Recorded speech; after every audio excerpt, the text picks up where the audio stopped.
بسم الله الرحمن الرحيم. السلام عليكم ورحمة الله وبركاته.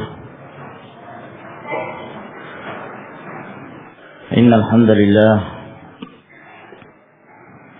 نحمده ونستعينه ونستغفره ونعوذ بالله من شرور أنفسنا ومن سيئات أعمالنا. من يهده الله فلا مضل له ومن يضلل فلا هادي له. وأشهد أن لا إله إلا الله وحده لا شريك له.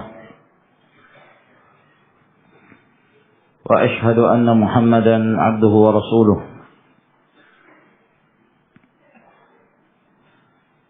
يا أيها الذين آمنوا اتقوا الله حق تقاته ولا تموتن إلا وأنتم مسلمون. يا أيها الناس اتقوا ربكم الذي خلقكم من نفس واحدة وخلق منها زوجها وبث منهما رجالا كثيرا ونساء. واتقوا الله الذي تساءلون به والأرحام إن الله كان عليكم رقيبا. يا أيها الذين آمنوا اتقوا الله وقولوا قولا سديدا يصلح لكم أعمالكم ويغفر لكم ذنوبكم. ومن يطع الله ورسوله فقد فاز فوزا عظيما. أما بعد فإن أصدق الحديث كلام الله تعالى وخير الهدي هدي محمد صلى الله عليه وعلى آله وسلم. وشر الأمور محدثاتها فإن كل محدثة بدعة وكل بدعة ضلالة وكل ضلالة في النار. معاشر المسلمين رحمكم الله. Alhamdulillah, kita kembali dikumpulkan oleh Allah Subhanahu wa taala dalam majelis ilmu ini, dalam pengajian rutin kita membahas kitab Sahihul Imam Al-Bukhari rahimahullahu taala. Kita memohon kepada Allah Subhanahu wa taala semoga Allah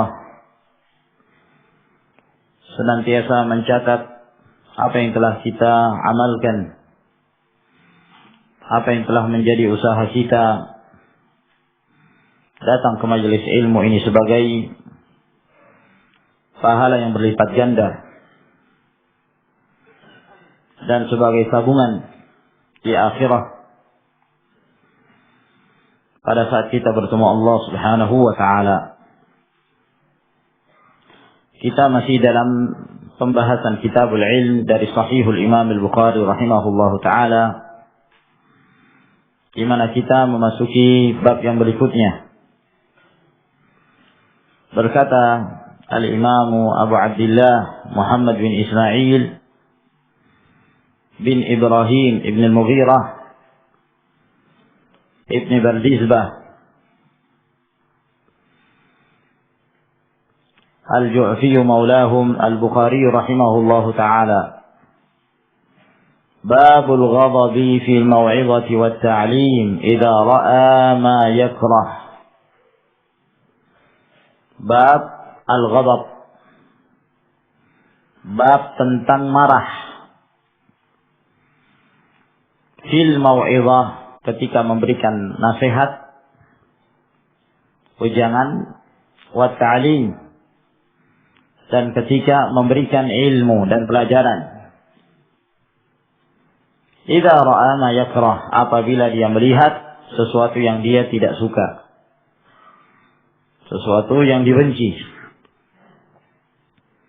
Dan apa yang disebutkan oleh Al-Imam Al-Bukhari rahimahullahu taala di dalam judul bab ini untuk menjelaskan bahwa marah ketika memberikan nasihat dan marah ketika melihat hal-hal yang tidak disukai secara syar'i, maka dengan tujuan untuk memberikan pelajaran yang demikian ini adalah perkara yang diperbolehkan secara syar'i.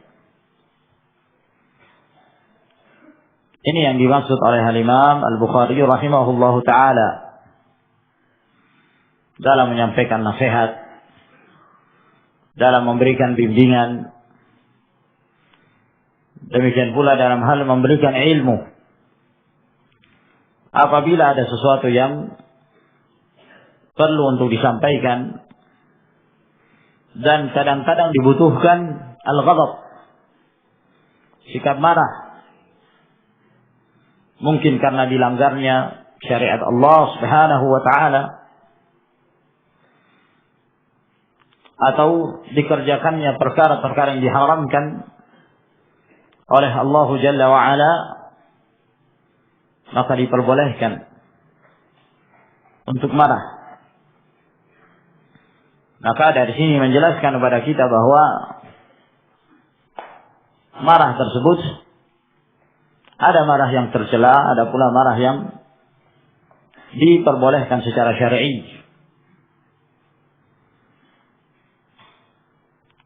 Oleh karena itu ada hadis-hadis yang datang dari Nabi sallallahu alaihi wasallam yang menjelaskan tentang tercelanya marah.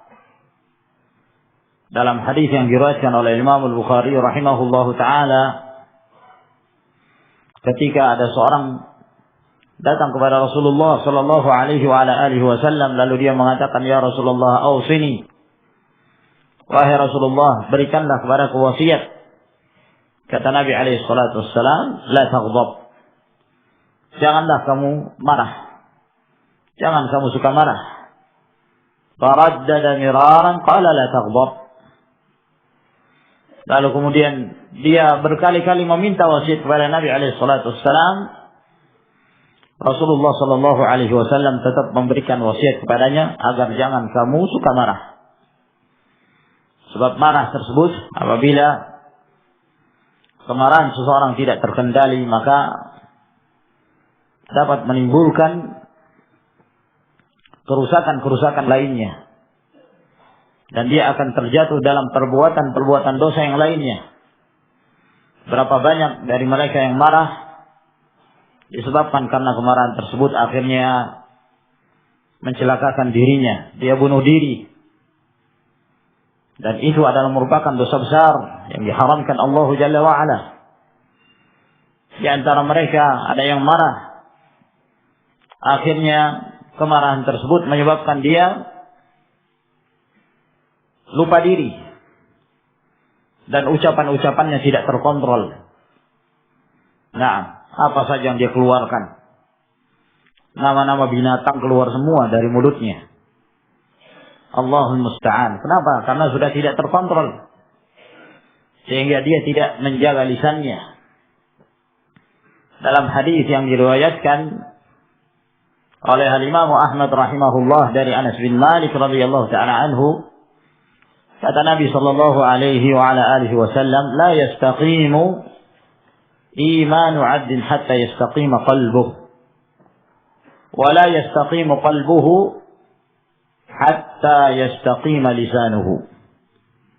Tidak akan lurus keimanan seorang hamba sampai hatinya itu lurus. Dan tidak akan lurus pula hati seseorang sampai lisannya itu lurus. Sampai dia menjaga lisannya. Agar kemudian dia tidak mengucapkan kalimat-kalimat yang dapat menyebabkan kemurkaan Allah Subhanahu wa ta'ala. Oleh karenanya, suatu ketika Abu Bakar As-Siddiq radhiyallahu ta'ala anhu bertemu dengan Umar bin Al-Khattab. Umar melihat Abu Bakar As-Siddiq dalam keadaan memegang lisannya. Lalu kata Umar kepada Abu Bakar As-Siddiq, kenapa engkau melakukan ini? Ada apa? Biarkan lisanmu itu. Kata Abu Bakar As-Siddiq radhiyallahu ta'ala anhu, "Hadzal ladzi awradani al-mawarid." Alat inilah yang menyebabkan datangnya kebinasaan itu yang menimpa. Maka al-lisan, ma'asyiral ikhwah rahimakumullah, Seseorang tidak menyangka mungkin satu kalimat yang dia ucapkan menyebabkan dia dimasukkan ke dalam neraka jahannam wal-'iyadzu billah. Kaburat kalimatan takhruju min afwahihim yaquluna illa kadiba. Na'am. Wa inna ar-rajul la yatakallamu bil kalimah min sakhatillahi jalla wa ala la yahwi biha balan yudkhiluha bidzalika an-nar. Atau kama qala alaihi salatu wassalam, bahwa terkadang seseorang mengucapkan satu kalimat dari kalimat yang mendatangkan kemurkaan Allah Subhanahu wa taala. Dia tidak merasa ternyata kalimat itulah yang menyebabkan dia dilemparkan ke dalam neraka jahannam. Maka ma'asyiral ikhwah rahimakumullah, asalnya apa? Karena marah, ghalat. Nah, demikian pula perbuatan-perbuatan yang lainnya. Sehingga seseorang yang tidak mampu menahan amarahnya dan dia terus melampiaskan, setiap marah dia melampiaskan, maka dikhawatirkan orang yang demikian dalam keadaan bahaya. Dia akan melewati batas, dia akan melakukan perbuatan-perbuatan yang yakni di luar batasan-batasan yang disyariatkan oleh Allah Subhanahu wa taala. Dia akan mencerca, dia akan mencela, kalimat-kalimat yang kotor akan dikeluarkan. Dan ini akan menghilangkan sifat seorang sebagai seorang mukmin. Laisal mu'minu bit-ta'an walal la'an walal fahish walal badi. Seorang mukmin itu bukan orang yang suka mencela. Seorang mukmin itu bukan seorang yang suka berbuat keji, yang suka melaknat, yang jorok. Naam. Namun seorang mukmin ketika dia berbicara, dia selalu menjaga lisannya. Dia tidak mengeluarkan kalimat-kalimat kecuali apabila dia mengetahui bahwa kalimat itu akan memberikan manfaat bagi dirinya atau yang lainnya. Inilah yang dikatakan oleh Nabi sallallahu alaihi wasallam, "Man kana yu'minu billahi wal yawmil akhir falyaqul khairan aw liyasmut." Barang siapa yang beriman kepada Allah dan hari akhir, maka hendaklah dia mengucapkan kebaikan ataukah dia diam. Apabila dia tidak mengetahui bahwa dari ucapannya tersebut mendatangkan kemaslahatan dan kebaikan, maka diam itu lebih baik baginya. Maka ma'asyiral ikhwah rahimakumullah, ini menunjukkan bahwa al-ghadab adalah perkara yang tercela. Namun ada hal-hal yang diperbolehkan dan terpuji dalam sebagian keadaan. Apabila seseorang marah karena membela syariat Allah Subhanahu wa taala.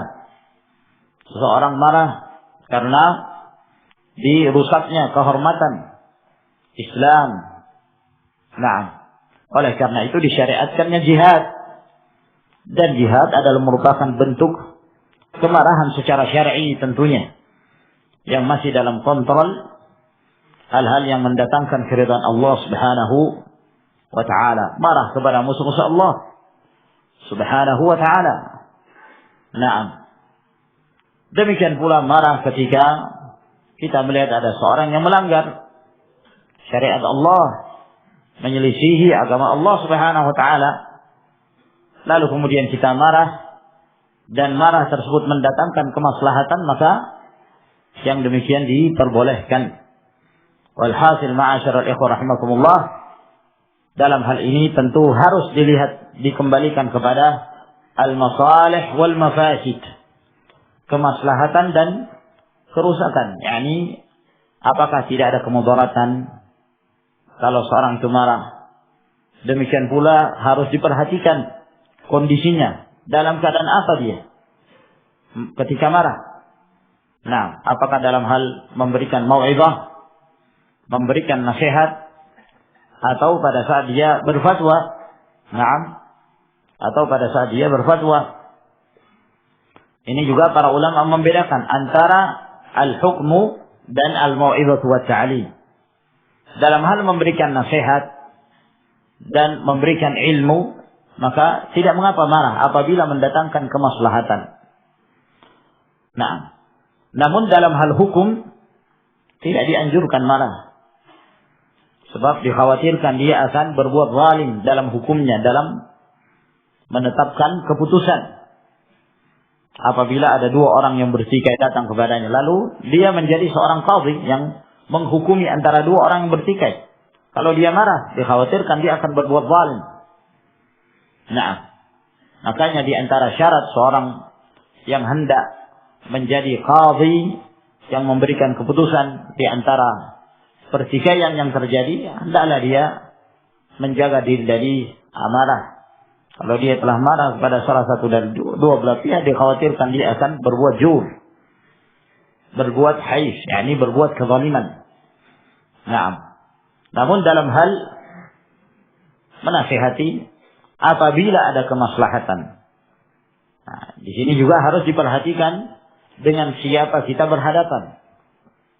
Tidak setiap orang kita harus menyikapi dengan satu sikap. Ya. Walaupun dengan pelanggaran yang sama.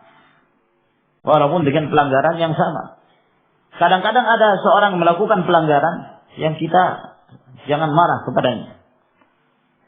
Yang mungkin kalau orang lain yang melakukan pelanggaran tersebut dengan pelanggaran yang sama, mungkin kita marah. Dan ini dikembalikan kepada kemaslahatan.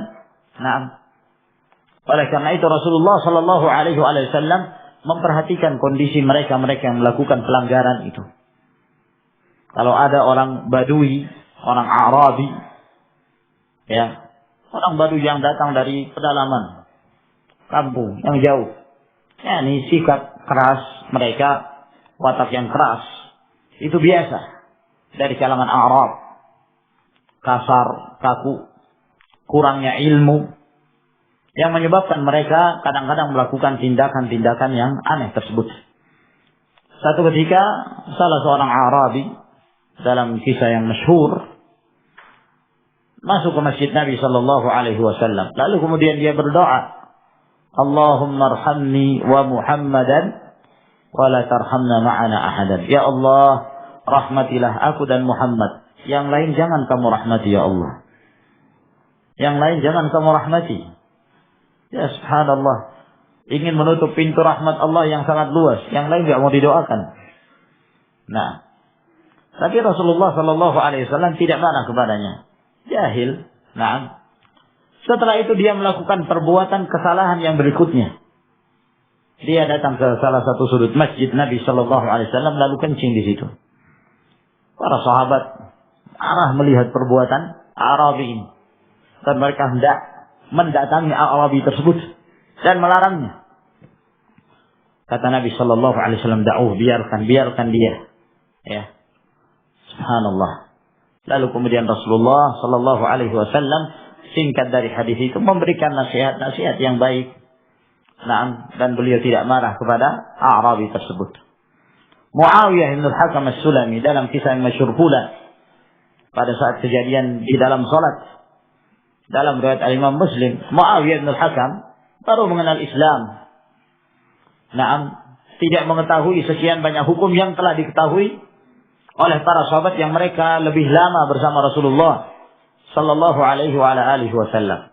Satu ketika mereka mengerjakan salat, lalu salah seorang dari jamaah bersin. Jamaah ini mengatakan, Alhamdulillah. Didengarkan oleh Muawiyah ibn Al-Hakam. Dia berpikir bahwa bukankah Rasulullah menganjurkan kalau ada yang mengucapkan Alhamdulillah ketika bersin maka dibalas, yarhamukallah. Dia tidak mengetahui kalau dalam sholat itu tidak boleh. Dia belum mengetahui sekian banyak. Maka akhirnya dia pun mengucapkan yarhamukallah.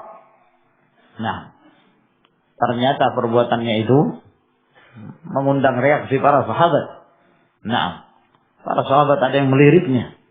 Nah, melihatnya, ada apa maksudnya diam, jangan melakukan perbuatan itu. Tapi subhanallah, justru itu semakin membuat Muawiyah bin Al-Hakam berbicara di dalam salatnya.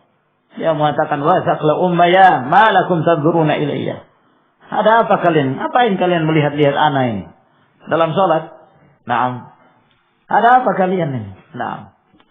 Akhirnya para sahabat memukulkan ke paha-paha mereka.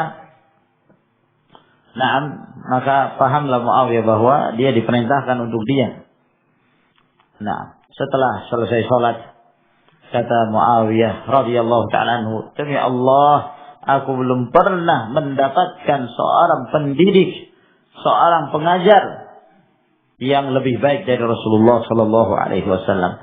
Beliau tidak marah kepadaku, beliau tidak menghardikku. Nah, namun beliau mengatakan kepadaku bahwa salat ini bukanlah tempat untuk seorang mengucapkan kalimat-kalimat, ya, namun di dalamnya seorang zikrullah, na'am, ibadah dan membaca Al-Qur'anul Karim. Dan Rasulullah alaihi wasallam tidak marah. Kenapa? Karena beliau tahu bahwa Muawiyah ini orang yang baru. Nah, belum banyak mengenal tentang syariat Islam. Yang mungkin kalau sahabat yang lain seperti Ibnu Mas'ud atau seperti Abu Dzar, ya, yang mereka telah lama bersama Rasulullah SAW melakukan pelanggaran itu, maka beliau akan marah. Nah, beliau akan marah. Sebagaimana marahnya Nabi SAW kepada Mu'adz bin Jabal radhiyallahu ta'ala anhu ketika dia memanjangkan salatnya. Sampai beliau mengatakan, "Afattanun anta ya Mu'adz? Apakah engkau ini juru fitnah wahai Mu'adz?" Nah, beliau marah. Sehingga barakallahu fikum tentu dikembalikan pada keadaan, kondisi, kemaslahatan dan mafsadah. Bukanlah suatu hal yang baik seorang setiap pelanggaran marahi.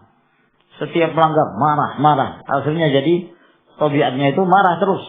Nah, namun lihat kondisinya, lihat keadaannya. Nah, dan lihat keadaan seorang yang kita berikan nasihat. Nah, maka ini ma'asyiral ikhwah rahimakumullah yang penting untuk kita tahu. Nah, قال الإمام البخاري رحمه الله تعالى حدثنا محمد بن كثير, telah memberitakan kepada kami Muhammad bin Katsir al-Abdi. Beliau berasal dari Basrah. Beliau seorang perawi yang thiqah. Qala akhbarana Sufyan. Beliau berkata telah mengabarkan kepada kami Sufyan. Yang dimaksud Sufyan di sini adalah Sufyan ats-Tsauri. Sufyan bin Sa'id bin Masruq Abu Abdullah ats-Tsauri al-Kufi, imamnya Kufah pada zamannya, rahimahullahu ta'ala. Salah seorang di antara imam ahli sunnah wal jamaah. An ibn Abi Khalid, dari ibnu Abi Khalid, Ismail. Nama beliau Ismail bin Abi Khalid al-Ahmasi, maulahum al-Bajali. Beliau juga berasal dari Kufah. Beliau seorang perawi yang thiqah dan sangat terpercaya dalam meriwayatkan hadis. An Qais ibn Abi Hazim, dari Qais bin Abi Hazim. Qais bin Abi Hazim al-Bajali, beliau termasuk dari kalangan tabi'in yang memiliki keutamaan. Min at-tabi'in al-ajilla. Abu Abdullah, beliau juga berasal dari Kufah. Dan beliau ini seorang perawi yang terpercaya, thiqah. Dan dia seorang mukhadram. Mukhadram itu adalah seorang yang mendapati zaman jahiliyah, mendapati Islam, mendapati zaman Rasul sallallahu alaihi wasallam, akan tetapi tidak bertemu Rasulullah alaihi salatu wassalam. Tidak bertemu Rasulullah, dan dia mukmin. Dia beriman, dia menjadi seorang muslim, hanya saja dia tidak bertemu Rasulullah sallallahu alaihi wa ala alihi wasallam. Maka Qais bin Abi Hazim termasuk di antara mukhadram, al-mukhadramun. Naam, dan beliau dipanjangkan umurnya oleh Allah Subhanahu wa taala melebihi 1 abad. Ada sebagian pendapat yang mengatakan bahwa beliau adalah sahabat, namun hal tersebut membutuhkan pengecekan dan dalil yang sahih yang menunjukkan bahwa beliau dari sahabat Nabi sallallahu alaihi wasallam. Jumhur ulama mengatakan bahwa beliau adalah seorang tabi'i, seorang mukhadram. Dari sini kita mengetahui bahwa sanad hadis Al-Imam Al-Bukhari rahimahullahu ta'ala yang kita bacakan ini seluruhnya perawi-perawi yang berasal dari Kufah kecuali gurunya Al-Imam Al-Bukhari. Gurunya Al-Imam Al-Bukhari Muhammad bin Katsir Al-Abdi, beliau berasrah. An Abi Mas'ud Al-Ansari radhiyallahu ta'ala anhu qala, dari Abu Mas'ud Al-Ansari radhiyallahu ta'ala anhu Al-Badri, Uqbah bin Amr, para sahabat yang mulia, mengikuti beberapa peperangan bersama Rasulullah alaihi salatu wassalam. Hanya saja penisbahan Al-Badri, beliau dinisbahkan Al-Badr, yakni nisbah kepada daerah yang namanya Badr, bukan karena beliau mengikuti perang Badar, bukan karena beliau ikut dalam peristiwa Badar bersama Rasulullah sallallahu alaihi wasallam, namun penisbahan Al-Badri karena beliau sempat tinggal di daerah Badar tersebut. Qala, beliau berkata, qala rajulun, ada seseorang yang bertanya atau berkata kepada Rasulullah sallallahu alaihi wasallam. Al-Hafidz Ibnu Hajar menjelaskan bahwa orang yang datang kepada Nabi alaihi salatu wasallam ini adalah Hazm bin Abi Ka'ab. Hazm bin Abi Ka'ab. Qala rajulun, berkata seseorang yaitu Hazm bin Abi Ka'ab, ya Rasulullah, wahai Rasulullah, la akadu udriku salata mimma yutawwilu bina fulanun. Wahai Rasulullah, hampir-hampir aku tidak mendapati salat disebabkan karena si fulan yang terlalu memanjangkan salatnya ketika salat memimpin kami. Nah, perhatikan dari apa yang disebutkan oleh ini. Dia mengatakan, wahai Rasulullah, hampir-hampir saja aku tidak mendapati salat disebabkan karena si fulan yang terlalu memanjangkan salatnya ketika memimpin salat pada kami. Menunjukkan bahwa beliau mengeluhkan tentang keadaan salatul jamaah yang dipimpin oleh si fulan, yang di sini tidak disebutkan siapa namanya.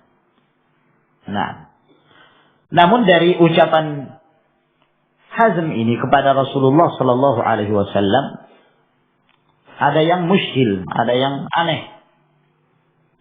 Karena ketika dia mengatakan hampir saja aku tidak mendapati salat disebabkan karena si fulan yang terlalu memanjangkan. Justru kalau dipanjangkan akan mendapati salat, kan begitu mesti. Nah, justru kalau dipanjangkan, ya seorang akan mudah untuk mendapati salatul jamaah. Tidak didapati kalau salatnya pendek. Oleh karena itu, sebagian menganggap bahwa apa yang disebutkan oleh Hazm ini muskil, aneh. Nah, namun para ulama memberikan taujih dari apa yang disebutkan oleh Hazm bin Abi Ka'ab ini kepada Rasulullah sallallahu alaihi wasallam. Bukan yang dimaksud oleh beliau bahwa aku hampir saja tidak mendapat. Namun yang dimaksud oleh Hazm bin Abi Ka'ab radhiyallahu ta'ala ketika dia mengatakan, ya Rasulullah, la akadu udriku salata. Nah, yang dimaksud oleh beliau la akadu udriku salah, sebagian mengatakan yang dimaksud udrik ay atruk, hampir saja aku meninggalkan salat. Hampir saja aku meninggalkan salat karena si fulan yang terlalu memanjangkan salatnya. Nah, ini taujih yang pertama yang disebutkan oleh Al-Hafidz Ibnu Hajar rahimahullah, bahwa Ini taujih yang hasan, taujih yakni bimbingan yang bagus dalam memahami apa yang disebutkan oleh Hazm bin Abi Ka'ab.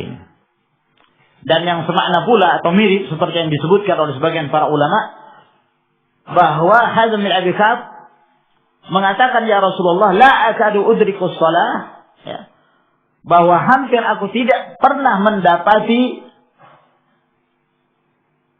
salat dari takbir yang pertama bersama imam tersebut. Nah, intinya bahwa orang yang datang kepada Nabi Shallallahu Alaihi Wasallam ini mengeluhkan tentang panjangnya salat yang dikerjakan oleh al-imam, panjangnya bacaan yang disebutkan, yang dibaca oleh al-imam. Nah, sehingga dia mengeluh datang kepada Rasulullah Shallallahu Alaihi Wasallam, ya Rasulullah, nah, imam ini terlalu memanjangkan sholatnya. Sehingga hampir saja aku tidak mendapati sholat dari awal. Maksudnya apa? Kalau imamnya ini mulai sholat, maka dia sengaja memperlambat diri. Ini kelamaan ini imam kalau baca. Nah, nanti kalau diperkirakan sudah mendekati rukuk, baru dia datang. Nah, sehingga dia sering terlambat. Nah, karena ulah si imam yang selalu memanjangkan sholatnya.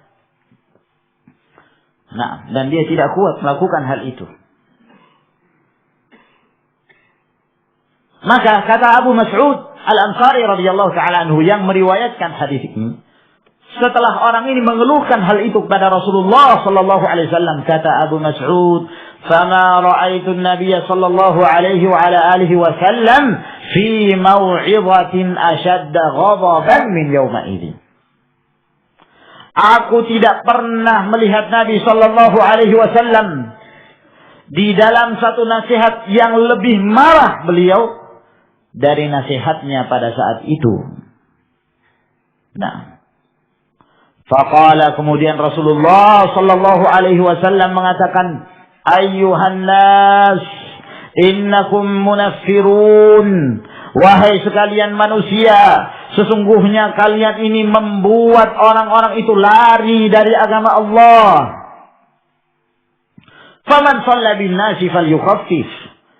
Siapa di antara kalian yang salat memimpin manusia, memimpin kaum muslim, maka hendaklah dia meringankan. Fa inna fihimul marida wad-dha'ifa wa dzal hajah. Karena sesungguhnya di antara makmum itu ada yang sakit, ada yang lemah, ada pula yang memiliki kebutuhan-kebutuhan yang lainnya.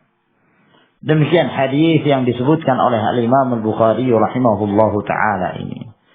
Hadis ini disebutkan oleh Al-Imam Al-Bukhari di dalam Kitabul Ilm dan akan disebutkan nanti dalam bab-bab yang lainnya. Sebagaimana yang kita ketahui bahwa Al-Imam Al-Bukhari terkadang mengulangi satu hadis itu diulangi sekian kali, 2 kali, 3 kali, bahkan ada yang sampai 7 kali. Itu disebabkan karena ada faedah yang beliau inginkan, sehingga ketika beliau menyebutkan di bab tersebut sejalan dengan bab yang beliau sebutkan. Nah, sehingga karena satu hadis itu kadang-kadang mendapatkan sekian banyak faedah, sehingga beliau tempatkan sesuai pada tempatnya. Nah, nanti akan beliau sebutkan lagi dalam masalah al-imamah. Nah, imamah dalam memimpin salatul jamaah, dan beliau sebutkan pula di tempat ini. Walhasil, Al-Imam Al-Bukhari menyebutkan hadis ini di mana beliau hendak menjadikan sebagai syahid, sebagai penguat dari bab tentang marahnya Rasulullah sallallahu alaihi wasallam ketika memberikan nasihat kepada para sahabat. Nah, dari ucapan Abu Mas'ud Al-Ansari radhiyallahu ta'ala anhu, "Fama ra'aitu an-nabiyya sallallahu alaihi wa ala alihi wasallam fi mau'izatin ashadda ghadaban min yawma idzin." Aku tidak pernah melihat Nabi sallallahu alaihi wasallam marah dalam satu nasihatnya yang lebih marah beliau dari nasihat beliau yang beliau sampaikan pada saat itu. Maka di dalam hadis ini kita mendapatkan beberapa fawaid. Nah, di antara faedah dari hadis ini bolehnya dan diperbolehkan secara syar'i seorang itu marah dalam memberikan nasihat, dalam mencegah kemungkaran, dalam menyampaikan ilmu, boleh seorang itu marah. Nah, marah karena dirusaknya agama Allah, langgarnya hukum-hukum Allah Subhanahu wa ta'ala. Sekali lagi bahwa ini harus dilihat kepada kemaslahatan yang ada. Dan pernah pula Nabi SAW marah dalam kesempatan yang lainnya ketika beliau melihat sebagian para sahabat mereka tidak sempurna dalam membasuh kaki-kaki mereka ketika berwudu. Maka beliau dengan suara yang lantang, beliau pun berteriak dan mengatakan, wailul lil aqabi minan nar. Kecelakaan, wail bagi tumit-tumit yang tidak tersentuh wudu. Itu akan tersentuh api neraka. Nah, beliau mengucapkan dengan suara yang lantang yang menunjukkan diperbolehkannya. Nah, dan dalam beberapa keadaan pula Rasulullah Shallallahu Alaihi Wasallam terkadang marah sampai dalam hal menetapkan hukum. Nah, sehingga kalau misalnya ada yang mengatakan, tapi Rasulullah terkadang marah dalam menetapkan hukum, dalam memberikan keputusan, kadang-kadang beliau marah. Maka para ulama menjawab bahwa Nabi Shallallahu Alaihi Wasallam marahnya beliau adalah hak. Marahnya Nabi Alaihi Wasallam adalah hak. Dalam kondisi apapun, Rasulullah Shallallahu Alaihi Wasallam ketika beliau marah, maka marahnya beliau adalah marah yang terkontrol. Naam. Marah yang terkontrol, tidak seperti yang marahnya selain dari Nabi Shallallahu Alaihi Wasallam apabila marah kadang-kadang lepas dari kontrol, di luar kebiasaan. Namun Rasulullah Shallallahu Alaihi Wasallam ketika beliau marah, ketika beliau tidak marah, apa yang beliau ucapkan dalam perkara din adalah merupakan wahyu dari Allah Subhanahu wa Ta'ala. Naam. Dalam hadis yang diriwayatkan oleh Tirmidzi, Abdullah bin Amr bin Al-As radhiyallahu taala anhuma, beliau selalu mencatat apa yang diucapkan oleh Nabi sallallahu alaihi wasallam. Sampai kemudian ada seorang Yahudi yang menasihati Abdullah bin Amr. Apakah engkau menulis semua yang diucapkan oleh Nabimu? Bukankah dia itu yatakallamu fil ghadabi war ridha? Bukankah beliau itu berbicara, kadang-kadang berbicara marah, kadang-kadang berbicara dalam keadaan tidak marah? Maksudnya kenapa engkau tulis seluruhnya? Sebab kalau dia marah mungkin dia akan lepas kontrol yang tidak sepantasnya kamu tulis. Nah, akhirnya ucapan Yahudi ini disampaikan kepada Rasulullah sallallahu alaihi wasallam. Maka Rasulullah alaihi wasallam sambil mengisyaratkan ke mulutnya, beliau mengatakan, "Uktub fa walladzi nafsi bi yadihi ma yakhruju minhu illa haqq." Tulislah, demi Allah yang jiwaku berada di tangannya, tidak ada satupun yang keluar dari sini melainkan itu adalah kebenaran.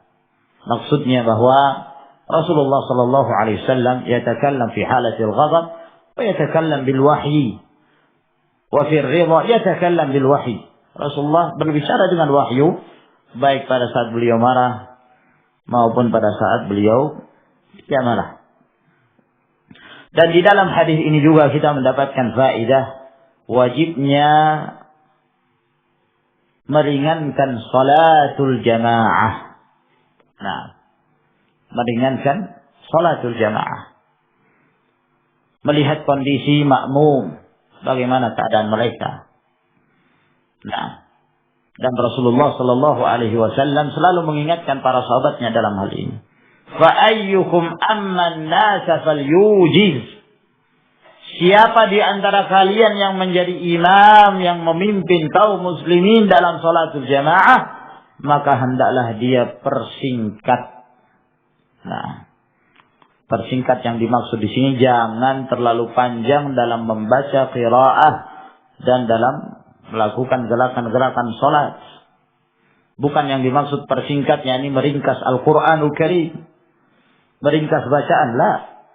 Bukan itu yang dimaksud. Nah, yang dimaksud adalah jangan ditatwil, dipanjangkan. Nah, siapa di antara kalian yang memimpin dalam mengerjakan salatul jamaah, maka hendaklah dia persingkat, dia ringkas. Nah, dan demikian pula Nabi sallallahu alaihi wasallam memberikan nasihat kepada salah seorang sahabat, waqtadi bi'adhafihim, dan hendaklah engkau mengikuti yang paling lemah, dari jamaah tersebut. Oleh karena itu satu orang jamaah itu, ya, kalau memang dia yang paling lemah, perhatikan kondisinya, perhatikan keadaannya. Walaupun mungkin 99,9% semuanya setuju dipanjangkan. Nah, ya, tapi kalau satu orang tidak mampu, perhatikan yang satu ini. Nabi Shallallahu Alaihi Wasallam memerintahkan kita untuk memperhatikan kondisi jamaah walaupun satu orang. Nah, ma'asyiral ikhwah rahimakumullah, mungkin dengan dalil ini ada yang mengatakan, ya kalau begitu sholatnya bablas. Nah, ya, yang quruna kana qaratil ghurab, seperti totokan burung gurat, burung gagak. Nah, rukuknya tidak tumakninah, berdiri tidak tumakninah. Terus, yakni belum selesai suratul Fatihah dibaca sudah ruku. Kita baru mau ruku, dia sudah berdiri. Kita baru mau i'tidal, dia sudah di bawah. Nah, Allahul musta'an. Saking cepatnya gerakannya. Kalau ditanya alasannya, bahwa kita kan diperintahkan untuk meringankan sholat. La, tidak demikian keadaannya, ma'asyiral ikhwah. Meringankan sholat ma'al itmam, tapi harus dengan disempurnakan. Disempurnakan gerakan-gerakan sholat, disempurnakan bacaan. Naam, tidak seperti orang yang dikejar, namun tetap dalam keadaan tenang. Nah, agar kemudian seorang itu tidak yamal, tidak terlalu bosan, tidak bosan. Nah, tidak juga seorang itu tidak merasakan ruhnya sholat. Nah, sholatnya ini seakan-akan mengganggu aktivitas yang lain. Nah, jangan sampai seperti itu keadaannya. Sholat. Nah, gerakan-gerakan sholat tetap harus disempurnakan. Inilah yang dikatakan oleh Anas bin Malik radhiyallahu ta'ala anhu, aku tidak pernah melihat orang yang paling ringkas sholatnya dan yang paling sempurna sholatnya dari Rasulullah sallallahu alaihi wasallam. Sholatnya tidak panjang tapi sempurna. Nah, tumakninahnya, bacaan-bacaannya, gerakan-gerakan sholatnya, beliau sempurna. Namun tidak menyebabkan orang lain itu atau makmumnya itu lari dari jamaahnya Nabi sallallahu alaihi wasallam. Maka ini ma'asyiral ikhwah rahimakumullah, berarti kita harus perhatikan kondisi makmum, ya. Jangan perhatikan diri kita sebagai imam misalnya. Wah, anak kan masih kuat. Nah, masih kuat. Maka dia perhatikan dirinya, mentang-mentang dia masih muda, masih kuat. Oh, baca seenaknya. Nah, baca seenaknya. Mentang-mentang banyak hafalan, loh, dibaca sak juz misalnya. Satu rakaat 1 juz. La haula wala quwwata illa billah.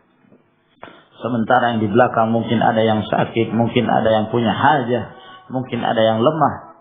Maka ini ma'asyiral ikhwah rahimakumullah, menyelisihi sunnah Rasul sallallahu alaihi wasallam. Nah, tidak demikian. Kadang-kadang ada sebagian menyangka bahwa sholat yang paling baik itu paling panjang. Nah, sehingga membuat orang yakni subhanallah menganggap sholat itu sebagai beban yang sangat berat sekali. Kalau sudah mendekati waktu sholat, wah ini berjuang lagi. Nah, perjuangan sudah mendekati waktu sholat. Apalagi kalau mereka mau tahu imamnya si fulan. Nah, wah ini imamnya ini ma'ruf sudah. Ma'ruf kalau dia yang menjadi imam. Nah, berdirinya sekian menit. Nah, rukuknya 10 menit sudah dikasih kadar itu.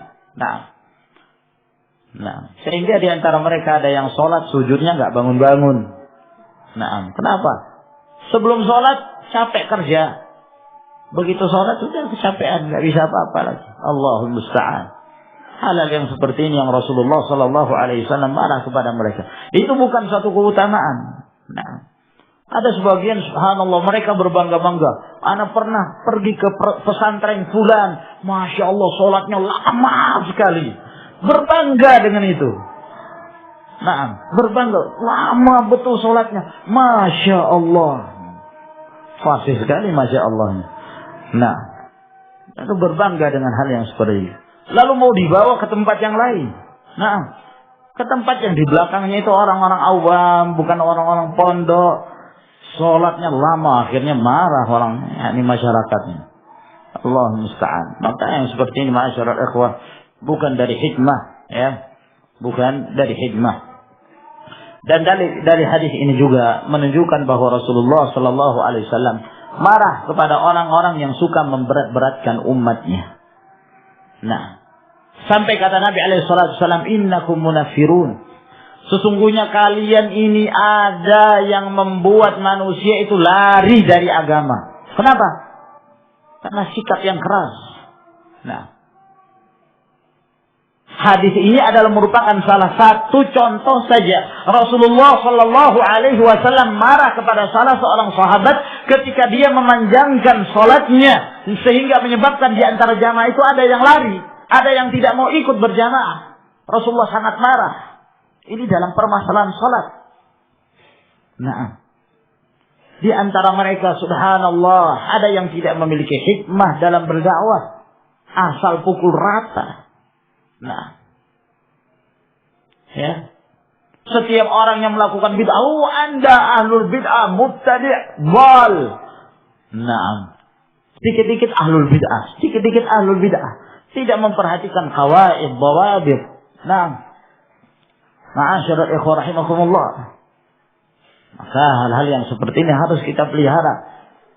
Jangan sampai kemudian kita yang menjadi sebab orang-orang menganggap bahwa agama ini keras. Nah, maka ma'asyiral ikhwah rahimakumullah, ud'u ila sabili rabbika bil hikmati wal mau'izati al hasanah wajadilhum billati hiya ahsan. Seru ke jalan Allah Subhanahu wa taala dengan hikmah. Naam. Lihat bagaimana sirah Rasulullah sallallahu alaihi wasallam, bagaimana kesabaran Rasulullah sallallahu alaihi wasallam di dalam menghadapi para sahabatnya, dalam menghadapi orang-orang yang masih baru, dalam menghadapi kaum musyrikin, orang-orang kafir. Maka demikian pula kita ma'asyiral ikhwah rahimakumullah, masyarakat kita ini masyarakat yang majmuk. Nah, hendaklah kita mendakwahi mereka dengan cara yang bijak. Nah, kadang-kadang mereka mungkin melanggar karena mungkin tidak tahu, jahil, tidak mengerti kalau itu tidak boleh. Nah, tapi saya sudah beritahu, saya sudah tegakkan pada dia hujjah. Nah, subhanallah. Tapi apakah dia menganggap Anda itu sebagai seorang yang sahibul hujjah, yang memiliki hujjah? Nah, atau jangan-jangan Anda dianggap sebagai anak bawang. Nah, sehingga dia masih merasa wah ini ilmunya orang ini masih belum mumpuni. Nah, sehingga perlu ada yang lebih hikmah untuk menyampaikan. Alhasil ma'asyiral ikhwah rahimakumullah, at-tarayyus, ya, berhati-hati. Jangan sampai kita menginginkan kebaikan namun yang timbul adalah keburukan. Kata Imam Syafi'i rahimahullah ta'ala, rama naf'an fadarra min ghairi qasdin wa min al-birri ma yakunu 'uquqa.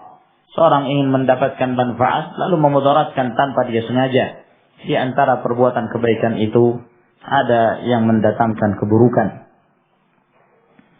Nah, baik, saya kira sampai di sini akhwan yang kita sebutkan dan jelaskan dari Sahihul Bukhari. Semoga Allah Subhanahu wa taala memberikan manfaat dari apa yang kita jelaskan dan memberikan tambahan ilmu kepada kita sekalian. Wa akhiru da'wana alhamdulillahi rabbil alamin. Sini ada pertanyaan, apakah termasuk riba atau tidak penjual yang mengatakan kepada pembeli barang ini jika dibayar cash harganya 1 juta, jika dihutang harganya 1.100.000, namun hutangnya tidak ada jatuh temponya. Nah,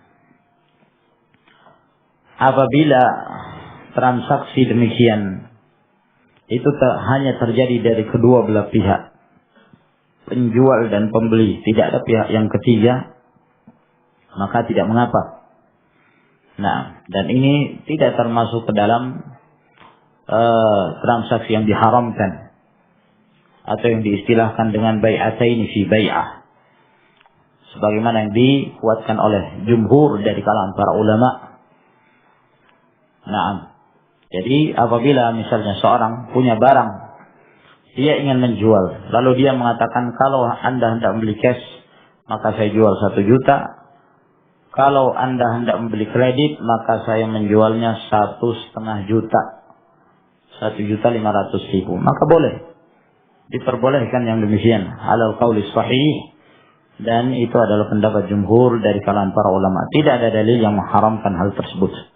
Dan asal hukum jual beli adalah halal, boleh. Halallahu al-bay'a wa harrama riba.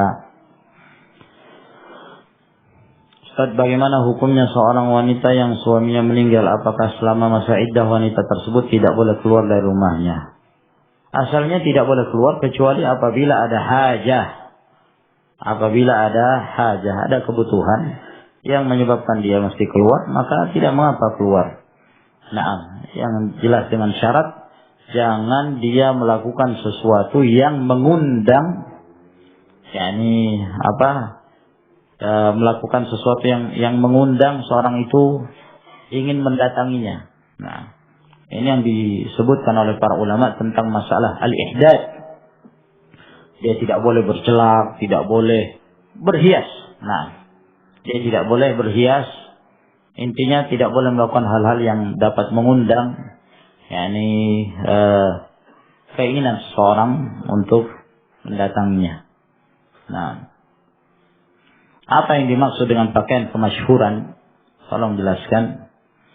Yang dimaksud dengan pakaian kemasyhuran atau thawbus syuhrah, yaitu pakaian yang ketika seorang itu memakainya, maka hal tersebut tujuan seorang itu memakainya adalah agar kemudian pandangan manusia tertuju kepadanya. Tertuju kepadanya. Apakah celaan atau pujian? Apakah pakaian itu fakhir, yakni pakaian mewah, atau bu'ah, yakni pakaian rendah? Kalau misalnya ada seorang berpakaian, dia sengaja jadikan yakni pakaian dia menjahit-jahit pakaiannya gitu, jadi kelihatan seperti compang-camping, sengaja dia. Nah, supaya orang melihat bahwa masya Allah orang ini zuhud, ya bajunya aja nggak diganti-ganti, pakai baju masya Allah. Jadi akhirnya orang melihat, wah ini orang ini ahli ibadah dan seterusnya. Maka itu yang dimaksud dengan thawbus syuhrah, yang disebutkan dalam sebagian riwayat, hadis riwayat Imam Ahmad, man labisa thawba syuhratin fid dunya albasahu Allah jalla wa ala thawba madzallatin yaumil qiyamah. Barang siapa yang menggunakan pakaian syuhrah di dunia, maka Allah Subhanahu wa taala akan memakaikan padanya pakaian kehinaan pada hari kiamat. Namun hadis ini pun menjadi perselisihan di kalangan para ulama. Karena di dalam hadis ini ada seorang perawi muhajir Asy-Syami. Dia seorang perawi yang majhul. Sehingga dengan keadaan tersebut, hadis ini para ulama sebagian melemahkannya.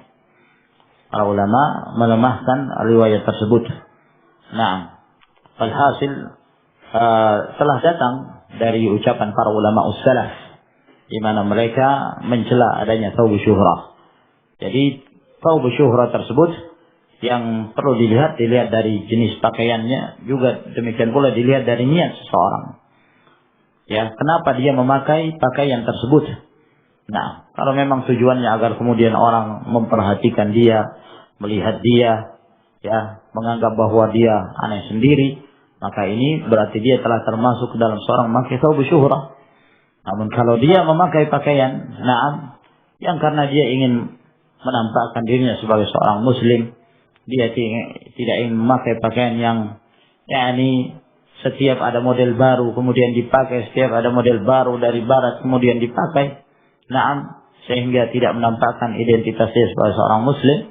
Lalu akhirnya kemudian dia mengenakan pakaian yang menyelisihi mayoritas, karena kebanyakan mereka terpengaruh dengan kondisi luar, maka ini tidak termasuk ke dalam thawbus syuhrah. Ini tidak termasuk dalam thawbus syuhrah, insyaallah taala. Dan ana telah bertanya kepada beberapa ulama tentang masalah ini, tentang seorang yang memakai gamis atau seorang memakai jubah misalnya di satu negeri, yang mana negeri tersebut ya mungkin kebanyakan mereka tidak menggunakan pakaian tersebut. Kata mereka tidak mengapa, ya. Yang demikian tidak termasuk dalam thawbu syuhrah. Yang dicela di dalam hadis tersebut, sebagaimana kita sebutkan bahwa hadis itu sendiri terjadi pembicaraan para ulama di dalamnya. Wallahu taala a'lam bishawab. Insyaallah sampai di sini kita lanjutkan di pertemuan yang berikutnya. Wa akhiru da'wana alhamdulillahi rabbil alamin. Assalamualaikum warahmatullahi wabarakatuh.